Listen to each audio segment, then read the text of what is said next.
Grosse affiche de Ligue 1 Uber Eats entre Monaco 6ème et le Paris Saint-Germain, le leader. Monaco reste sur 2 victoires consécutives mais doit faire sans Lecomte, Golovin et Ben Yedder, son meilleur buteur.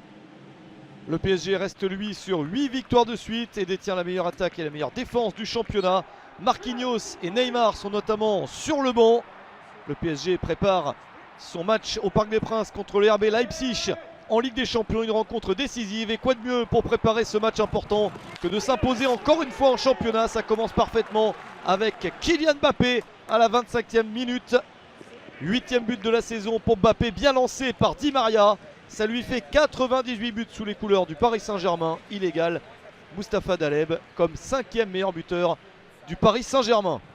C'est parfait pour Paris qui continue à attaquer avec Rafinha. La talonnade de Di Maria, encore Rafinha pour ce centre et le tacle très en retard de la défense monégasque. La faute et le penalty. Paris peut doubler la mise à moins de 10 minutes de la mi-temps. C'est fait grâce à Mbappé, le doublé pour Mbappé. 9e but de la saison et 99e but pour le Paris Saint-Germain. Il n'est plus qu'à un des 100. Les 100 buts de Dominique Rocheteau, 4e meilleur buteur du club de la capitale. Dans cette première période, Paris voit 2 buts refusés pour position de hors-jeu, plus une barre transversale pour Moïse Kean. Ça va mal pour Monaco, Niko Kovac fait des changements et lance notamment Caio Henrique et Cesc Fabregas. Ça va beaucoup mieux au retour du vestiaire pour le club de la Principauté avec ce mouvement dans la surface.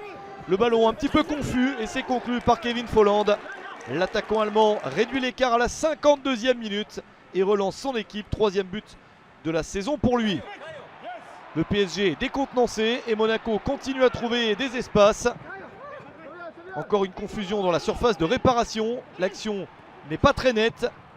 Mais la défense parisienne cède car Fabregas réussit à devancer Keylor Navas. Et Folland surgit pour le doubler à la 65e minute. Ça fait 2 partout. Le 4e but de la saison pour Folland. L'attaquant allemand réussit à marquer des buts et il supplée parfaitement Ben Yedder, absent. 2 partout, on s'approche de la fin du match, il reste moins de 10 minutes. Abdou Diallo commet ici une erreur, il est devancé par Folland. Penalty accordé par l'arbitre du match, Clément Turpin. Le coup dur pour le Paris Saint-Germain, mais Abdou Diallo échappe la balle et ensuite Folland se met intelligemment devant lui. La balle de match après le carton rouge contre Abdou Diallo.